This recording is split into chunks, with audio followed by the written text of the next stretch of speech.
Here we go. Sup, witches? Celeste the Silver Cord here, coming at you with your 13 moons, 13 runes, full moon astrology rundown and ritual that we are going to be working. We're going to be charging crystals this full moon. And I'll get into that in just a minute as soon as I get through just what I channeled for the astrology when I was working on it earlier today.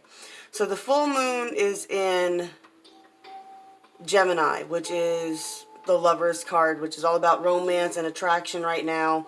The sun is in Sagittarius. It's about compassion, it's composure. It's also, Sagittarius is the hunter symbol. It's also the only zodiac that has a weapon, so that's an interesting thing to just throw in there for y'all. Both of these guys are at 8 degrees of their sign. So this is all about infinite cycles, right? Where are you stuck? Where are you escaping versus educating? You know, that's what the 8 brings in. Like, are you just running a cycle of education and it's not really getting you anywhere and it's more of an escapism to dive into it than it is to face the world? Or are you actually making movement, and where can you make movement right now? Especially when it comes to connections and, yeah, because it's all about the lovers and romance this year. Definitely, for sure. Also, you know, Gemini is also the twins, so I will have to throw that out there. We got Mercury and we got Venus, both in Scorpio, all right? So this is... Scorpio is all about rebirth and change and changing your perspectives and doing things in a new way. Even tonight, I got Rob sitting here with me to bring in some masculine energies. 1, 4, 3. Because also this month I did draw the masculine rune from the Witch's Rune set, which is different than his. But it's all about... Yeah. It's all about bringing balance to these areas and being able to... Yeah, really share everything with your partners if you're in a relationship, or if you're single and you're looking, you got to be able to balance that masculine and feminine energies within yourself as well. So it's messages from the heart, and it's where are you being defensive, right? Where are you being defensive, and where are you logically and justifiably protecting yourself from people who are taking advantage of you? When is it time to put down other burdens? What truly brings you peace and happiness, and what cycles are you ready to complete? You know, we all run through cycles. There's cycles of everything. Sometimes it's a healthy cycle. You go through ups and downs. Life is a roller coaster. If it wasn't, you wouldn't be very entertained at all, would you? You'd be bored with your partner. So there is a healthy cycle to things and recognizing that, but then there's the toxic cycles where it keeps going back to the same toxic things over and over again and sabotaging your path. This could be within you, or this could be within your partnership, right? So we got Pluto and Jupiter and Saturn still in Capricorn. We are about to make that shift in December, y'all. This is the last moon that we are going to be able to work with these energies within Capricorn. After that, they move into Aquarius, and you saw how long it took them to go through Capricorn, so that's just something for you. Alright, so we got Pluto at 5, which is all about rebirth. And it's rebirth through the conflicts, right? Did you learn from the conflicts? Did you change your battle strategy the next time you have to face these same challenges? Have you figured anything out? It's about, you know, you're supposed to be learning and growing through this stuff, right? Jupiter is all about, at 8 degrees, it's all about the spiritual path is infinite, right? There's no end to it. It's not, there's no end goal. And that is a program that a lot of us came here with. You go to school, you go from one grade to the next grade, you go from grade school to high school, you go from high school to college, you go from college to a job, and then it's just constantly climbing the ladder. There's never an end goal. In spirituality, there's no end goal. You know, all your life you're taught to strive for some magical end goal, but that is not how a spiritual path works. Spiritual path is like you're always supposed to be learning, always supposed to be walking it. Saturn at 10 degrees, or bringing in 10, Yeah, the degrees are different, but these are the numbers they're bringing in. Bringing in 10 is the end of old cycles of control. It's different things that you used to let to control you. You're changing and breaking those patterns. I call it shattering the mirror. If you've been with somebody for a while, or you're dealing with relationships around you where you've really been doing that mirroring back and forth and projection, it's time to really shatter those mirrors. And the only way to do that is to choose the end of the cycle yourself by recognizing where you're doing that. And you have to take the responsibility to not respond the same way anymore. You can't expect everybody to do things with you and things of that nature. So someone has to break the pattern somewhere. So it might as well be you. And that's really what I'm focusing on this moon, is taking self-accountability where you are cycling toxic cycles. It's time to break them. And in you breaking them, it doesn't necessarily guarantee people around you will break them, but at least you're not projecting anymore. And if that's causing tension in your life, that'll be a great release, right? We got Neptune and Pisces at 9 degrees. This is all about shadow work, the undercurrent. Where do you choose to believe the lies that sabotage yourself, right? And where do you take on burdens that aren't yours? And that's what I was talking about before, about, you know, you're going to blame somebody else for this constant toxic cycle that you guys are in, but at the same time, you keep responding. And I find a lot of that with those memes that talk about, you know, you choose what energy we're going to play with today. No, I'm not returning your shady energy anymore. I'm going to be the one that breaks the cycle, right? That's the shadow work. That's where you've got to recognize where your toxic response is sabotaging yourself. We got Mars still in Aries, thankfully direct, at 9. And the message I really got with this is 9 is still that burden card. I mean, it's also the 9 of Cups and things like that. So it's embracing what you love about yourself, but recognizing where the burdens are and where you need to defend yourself. And the message that I really got is this the hill you're prepared to die on? And does this bring you joy, right?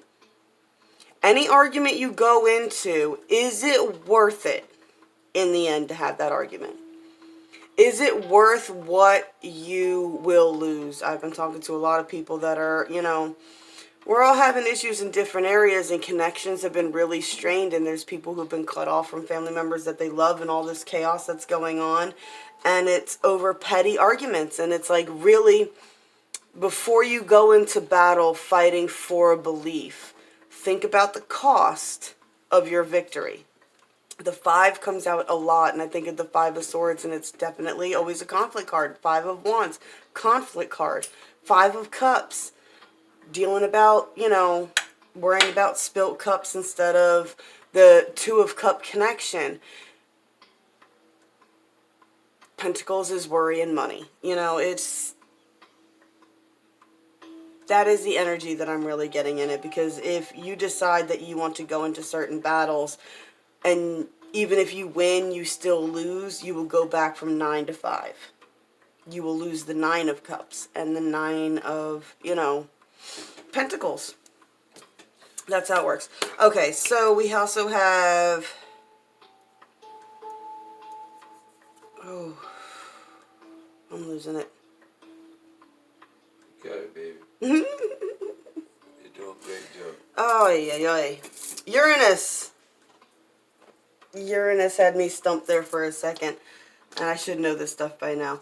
Right. Uranus is in Taurus at 7, alright? So this is enlightenment as to where you are stubbornly trapping yourself by believing someone else, or worse, your own lies. Clinging to a lie will never make it true, right? So that gets into, even back with the Mars thing that goes back and forth there, it's winning at all costs can cost you more than you can really handle. And stubbornly trapping yourself into believing something that keeps sabotaging you, believing, you know, you're not worth it, or believing, you know, you could never do better, or believing just any of these toxic lies that you cling to. It doesn't matter. It won't be true. You can break free of these areas where you're trapping yourself in belief systems and structures and things that you think that you cannot escape. You're lying to yourself if you think you cannot escape a toxic situation. You can. You can't. You gotta navigate it. You gotta listen to your guides and the synchronicities in your life, and they will show you a way out. But if you sit there and insist saying you can't, see, they don't want you to know it. If you sit there and insist on that you can't, then you will never be able to. But if you put the effort and the intention into wanting to find a way out, you can. In any other aspects, it's any place where you're trapping yourself. It could be a business thing.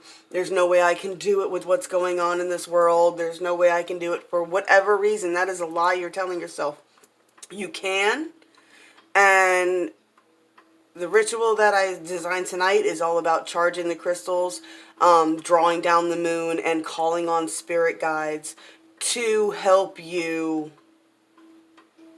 Yeah, it's so that you can help gain that clarity, gain that guidance, and gain that confidence, which is what the male rune comes into play here. So, Yeah. so the male rune is all about healthy masculinity, right? It's about honor. It's about protecting those that need protecting. It's about intellectual magic.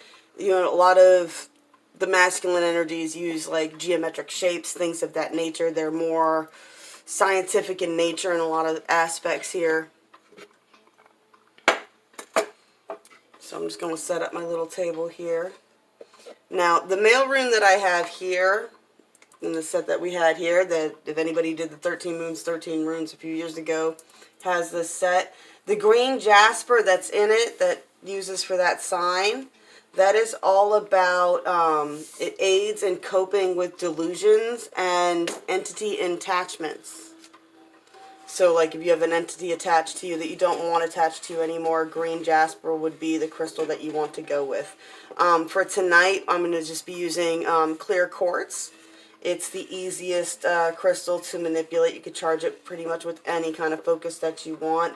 I mean, it does really enhance, its specific purpose is to enhance psychic abilities, align your chakras, and it brings balance. It also does, it's known to boost the immune system. I just put regular table salt in here, guys. You don't have to be fancy. I tell everybody that. You know, I just like to put a nice salt circle down if you can. Just for some extra protection. Alright, tonight that we're going to be working with these Tealight Candles. Whoop, there she is. These Tealight Candles, which I did charge with hawthorn, fennel, and dragon's blood. I thought it would make it more red than it did. It's like to restore passion on your path and gain confidence. That's what dragon's blood is really for. The fennel and the hawthorn are both for love and virility, confidence, psychic ability, and protection from the other realms. Because sometimes we do run into those problems where we don't even know who to listen to anymore. I'm going to do it this way since I am north and south. Alright. Oh, I don't want to put that in there yet. Set up my little table here. Now remember, you don't have to do things exactly as I do. I just like to set you guys up a little experience while I'm doing these things. It's all about creating a space and creating an atmosphere for where you're working your energies at, so that you do feel charged and inspired while you're working on them. Okay? So what else do I need to do? Alright.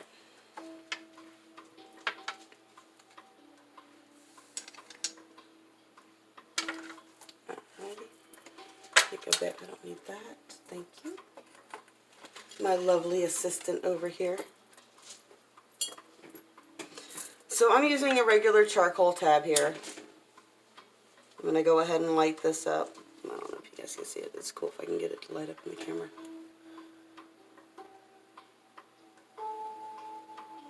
Now I will say too, the Tealight candles, I mean, you guys pay a lot for candles out there. It is not hard to make your own candles. These Tealight candles, I love them. I use them all the time. You put these in a pan with a little bit of water. You just simmer them. Put in whatever herbs and oils you're planning on using. And you can see how beautifully that they tied in there. And as long as you're putting the intention for the ceremony that you're creating into your candles while you're creating them, it will tie in that energy. It's not that big. I agree. Alright, so I got some moon water here. I'm going to fill this basin with moon water. Because remember, we're trying to charge this crystal with these moon energies. And I said I'm calling on masculine energies. This moon, I am working with what I call Gaia and her angels, which I use Raphael, Uriel, Michael, and Gabriel, which represents earth, air, fire, water, north, south, east, west.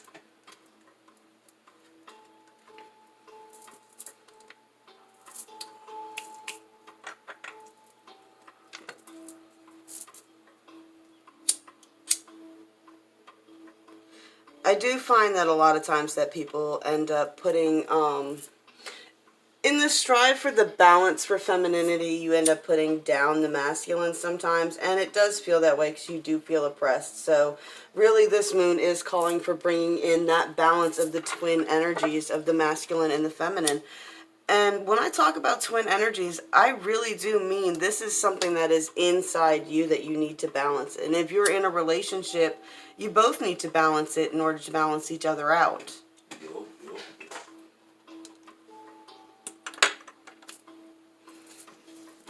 Alrighty. Can you see anything? Oh, not too much. I thought that was going to look cooler, y'all. Oh, sorry. Alright, well, we'll just do it this way and we'll have to go with it. It was a good idea at the time. I'll turn it off at the end and we'll see how it looks.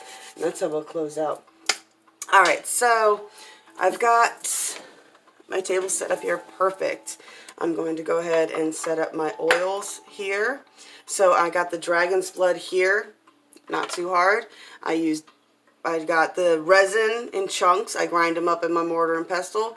I use extra virgin olive oil, y'all, every time, almost every time. Sometimes I'll use grapeseed, but most of the time, extra virgin olive oil is, olives are all about prosperity, so that does not hurt to add prosperity and abundance to any of your oils. And it's got the dragon blood in there, and that, like I said, that brings all that virility energy to the oil.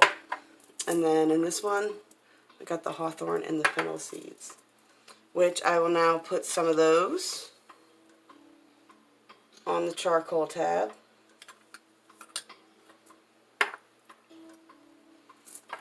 Alright, so in this moon... Why you do it? Why you do it? I was just about to get into that, because I'm going to take the quartz crystal that I'm charging now, and I'm going to put it through the smoke to consecrate it from the hawthorn and the fennel, so it does absorb those energies too. What's hawthorn and fennel? I already went over that. And then I'll consecrate it with the oils. Okay. We can also go ahead and add some of this to this as well. Doesn't matter to add it all into everything. Alright. Now, this handles all the herbs and everything, or the earth, the water, clearly the water. Oil goes under the water thing too. Smoke adds the air energy, and to add the fire energy to it, you will very carefully. How are these gonna do that? I mean, you should have. I've been talking about it all day.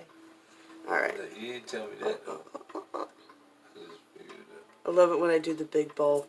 Like I said, I'll be doing a bigger ritual with a huge table for tomorrow night with all the candles from everybody. I'm going to go ahead and turn this off while I close it out. Now what you will do is you will sit with your candle and you will meditate on how you will be balancing your energies. Areas where, like I said, all the questions that I asked during the astrology, Where are you blocking yourselves? Where are the toxic cycles at? Where are you repeating by your own actions? This really is about taking accountability at this point, and that was where the shadow work that I talked about comes in. And for me, before we start doing this, we will be casting a regular circle, and I will be calling on those angel energies and from the Great Mother Gaia, and calling them to also charge these crystals with the moonlight energy and drawing it down into this crystal. And then you will be able to carry this crystal, and it will help you with your confidence in following your path and listening to your guides and listening to your synchronicities. I know a lot of you guys have felt very, very lost lately, and this is a easy, quick ritual that you can do with the full moon. It is non-expensive ingredients. Even if you just do the tea light candle and the water bit, that is all you need to do to really get you going on this path, okay? And get you re-invoking your own power and your own energies.